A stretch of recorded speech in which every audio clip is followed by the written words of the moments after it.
the four types of indicator diagram. First is the power card or the power indicator diagram. Second is compression diagram.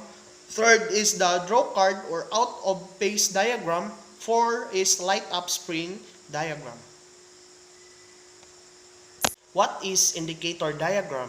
The indicator diagram is very important to know the combustion in the cylinder and also adjust the engine. Number two is the diagram is taken periodically from the indicator valve equipped on the cylinder head and the combustion condition is to be confirmed. Number three is the compression pressure and maximum pressure in the cylinder can be presumed from the indicator diagram. Then, ang ikaapat is an engine indicator is a device used to take the indicator diagram, which can be considered a stethoscope for diesel engines. Then, ang ikalima is the indicator diagrams give the efficiency of combustion in the cylinder, condition of the running gear, it regulates in the fuel pumping and injection, and a lot of things. So, daghan pa na. So, in short, for me, indicator diagram is a pressure or volume diagram taken from the pressure in the cylinder of a working engine during one complete engine cycle. In the indicator diagram, we can see the Cartesian coordinate plane in which y-axis represent the pressure and the x-axis is the volume. That coordinate plane consists of the processes. First is the compression. Next is the combustion. Then after the combustion, we have the PCOM or the compression pressure. And lastly is the expansion. Between the combustion and expansion, we have what we call the Pmax or the maximum pressure. Power card. So power card is taken with the indicator drum rotating in pace with the piston movement. The area with this diagram represent the work done during one complete cycle to scale. Mean indicated pressure or MIP is obtained from this diagram to calculate power produced in the cylinder. So this is a power card diagram or also known as banana diagram work done. So the vertical line is the pressure and the horizontal is the volume. So this is a PV diagram. So as you could observe, the pressure of the engine is slightly higher than atmospheric pressure. So the Pmax here is the highest pressure at a normal operation running condition. So in every cylinder, there is a power card so that you can compare uh, each cylinder in order to know if all of the power card is at good working condition. And also, at the same time, you can also determine if uh, there is not abnormal condition power card. Compression diagram is taken in similar manner to the power card, but the fuel shut off in the cylinder. And the next is the height of the curve shows maximum compression pressure. So another is if the compressions and expansions lines coincide, it indicates that indicator is currently synchronized with the engines. And lastly is reduction in height. This diagram shows low compressions, which may be due to worn cylinder liner, faulty piston rings, inefficient scavenge air, or leaking exhaust valve. You can see the diagram, mao ni ang regular compression sa iyang pistons. Kung naabot ba niya ang rated compressions or PCOM. Kung milapas ba siya or kuwang iyang rate sa pag-compress. So, dinhi mo ma-compare if iyang compression is kuwang or sobra. So, if ever kuwang, maybe na ay leakage or unsa pa na problema. So next is the draw card. So draw card is taken in similar manner to power card with fuel pump engaged but with the indicator drum 90 degree out of phase with the piston stroke. So draw card is an out of phase card where the drum movement is 90-degree out of phase with the mid piston movement with fuel on. Here we manually pulling the cord of the drum by hand and rotated the drum out of phase out of piston movement. Like I have the spread part to get the clear picture of the ignition and the combustion. If there is no pulling mechanism, then we will have to put another cam for the draw card, which is 90 degrees out of phase. This system is same as the oil cell engine. They're used to have two cams, one for the power card, one for the draw card.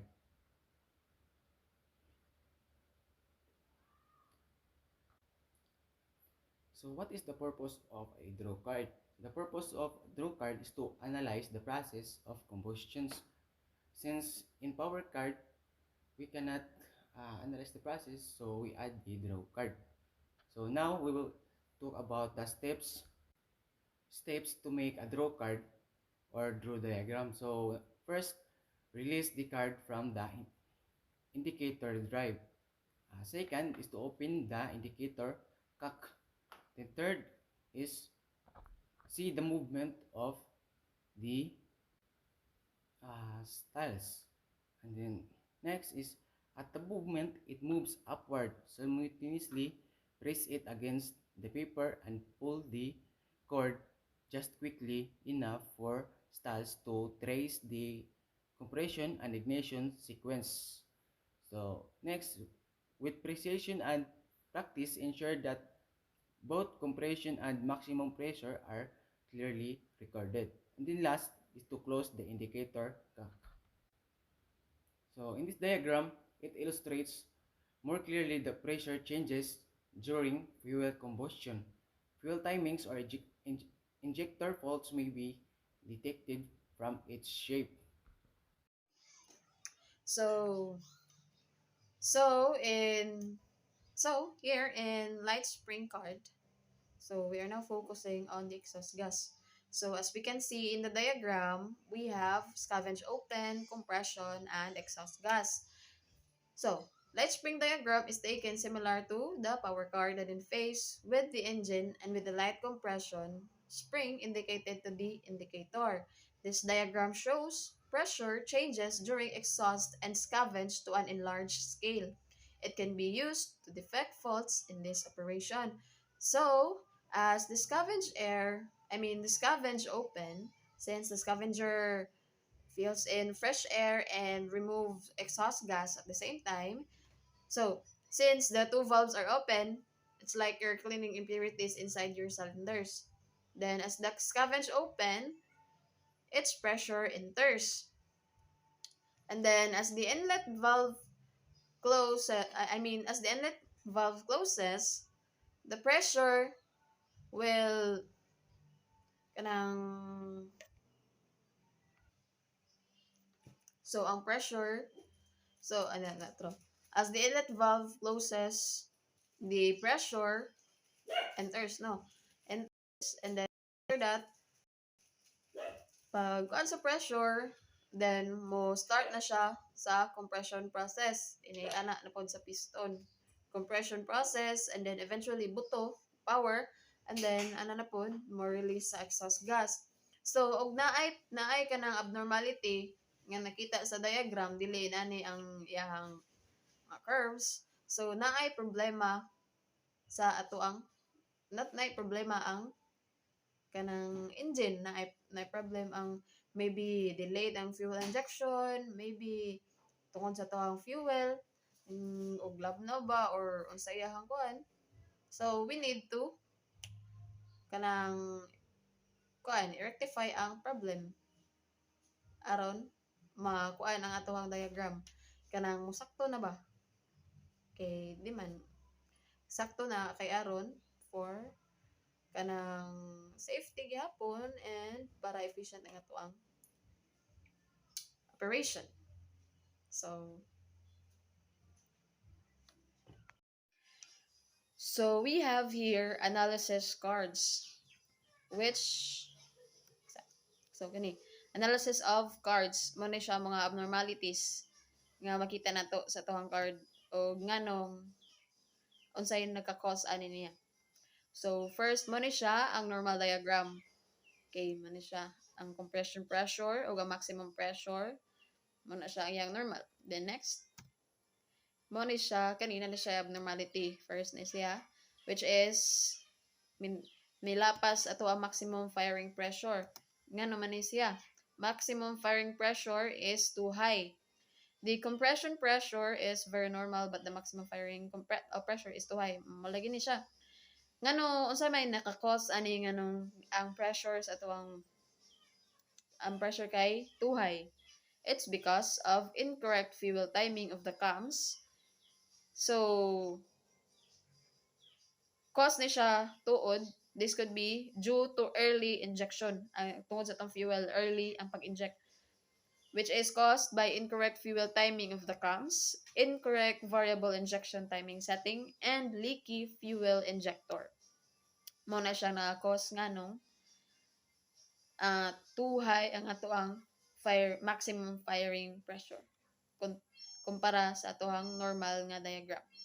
Then next, so ang kanina pod ang compression pressure mao ra gihapon and pero ang wala na sad kaabot sa maximum firing pressure. So nga naman ni siya. It's because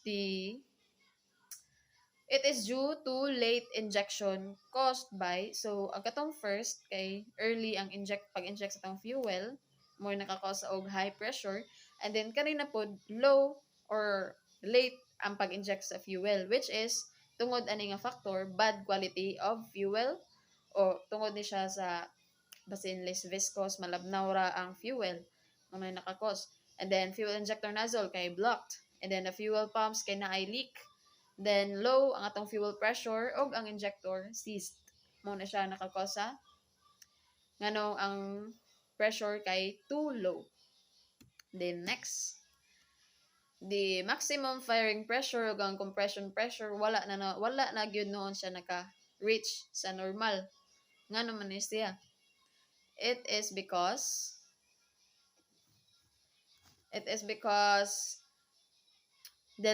maybe it's because na ay leak ang atong exhaust valve, na ay leak through piston rings or broken, worn out ang atong piston rings.